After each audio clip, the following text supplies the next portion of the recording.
भारत सरकार द्वारा युद्ध विराम की घोषणा के बाद पूरे देश के अंतर्मन में हलचल है।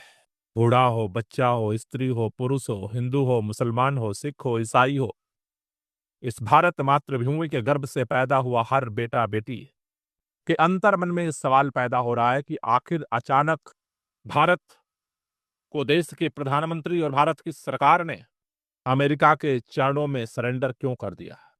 आखिर भारत की संप्रभुता, भारत की स्वतंत्रता, भारत की गरिमा को किन वजहों से, किसके लिए, क्या हासिल करने के लिए अमेरिका के सामने सरेंडर किया गया।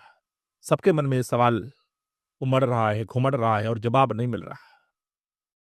जवाब देने की जिसकी जिम्मेदारी है, सरकार ऐसे ऐसे तर्क लेकर के आ रही है जिस पर एक बच्चे को भी भरोसा ना हो।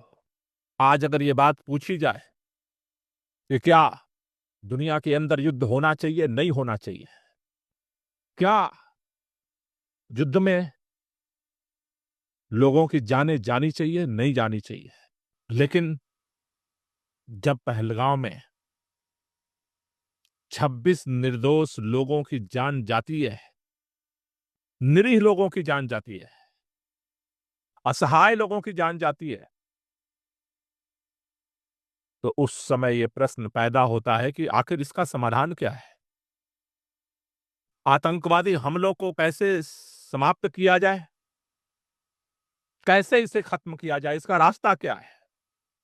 युद्ध न हो ये चाहते हुए भी निर्मम लोगों की मानवता की हत्या हो, यह भी बर्दाश्त नहीं की जा सकती है। और इसलिए जरूरी हो गया था, देश के हर कोने से आवाज उठी थी कि इन आतंकवादी हमले को अंजाम देने वालों को सबक सिखाना जरूरी है। इस तरह से निर्दोष निर्दयी लोगों की जान लेने वालों को जवाब देना जरूरी है। पूरा देश सरकार के साथ खड़ा हुआ। सभी पार्टियों ने, सभी समाज के लोगों ने, सभी धर्म के लोगों ने, उत्तर दक्षिण पूर्व पश्चिम से एक ही आवाज निकली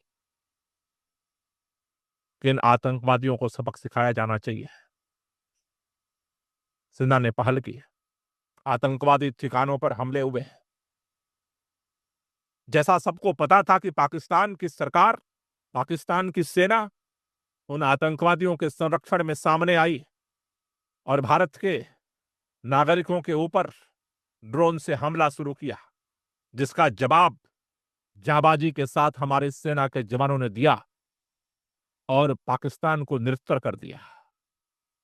लेकिन जिस समय भारतीय सेना जाबाजी के साथ पाकिस्तान के आतंकवादियों पर हमले कर रही थी, उनको संरक्षण देने के लिए सामने आई, पाकिस्तान की सेना और पाकिस्तान की सरकार का मुकाबला कर रही थी, उस समय अचानक जब पूरा देश इकट्ठा होकर के इस आतंकवादियों के खात्मा के लिए लड़ रहा था, अचानक सीज फायर की घोषणा, और वो भी भारत की सरकार के द्वारा नहीं, वो भी पाकिस्तान के प्रधानमंत्री और भारत के प्रधानमंत्री के द्वारा लिखित समझौते के तहत नहीं, अज्ञात कारणों से अचानक आजादी के बाद पहली बार अमेरिका के राष्ट्रपति ट्विटर से भारत के भाग्य का फैसला करते हुए घोषणा करते हैं, युद्ध विराम हमने करवा दिया है। यह देश बर्दाश्त नहीं कर सकता है। देश करोड़ों लोगों का देश है। प्रधानमंत्री झुक सकते हैं, सरकारें झुक सकती हैं, लेकिन देश न झुका है न झुकेगा। इस देश ने लड़ाई लड़ी है और देश लड़ेगा। इस देश को आजादी भीख में नहीं मिली है। इस देश के अंदर जिस तरह से वायसराय भारत के फैसला लिया करते थे, अगर नया वायसराय अमेरिका का राष्ट्रपति अगर भारत के भाग्य का फैसला लेने की अगर जरूरत कर रहा है, तो ये साफ दिखा रहा है कि हमारी सरकार ने सरेंडर किया है, हमारे प्रधानमंत्री ने सरेंडर किया है। मैं देश के लोगों से यही अपील करना चाहता हूं, ये देश हम सबका है, करोड़ों करोड़ों लोगों का यह देश है। प्रधानमंत्री समझौता कर सकता है, सरेंडर कर सकता है, सरकार समझौता कर सकती है, सरेंडर कर सकती है, लेकिन जिन लाखों शहीदों के दम पर देश आजाद हुआ, उनके वारिस न समझौता किए थे, न समझौता करेंगे।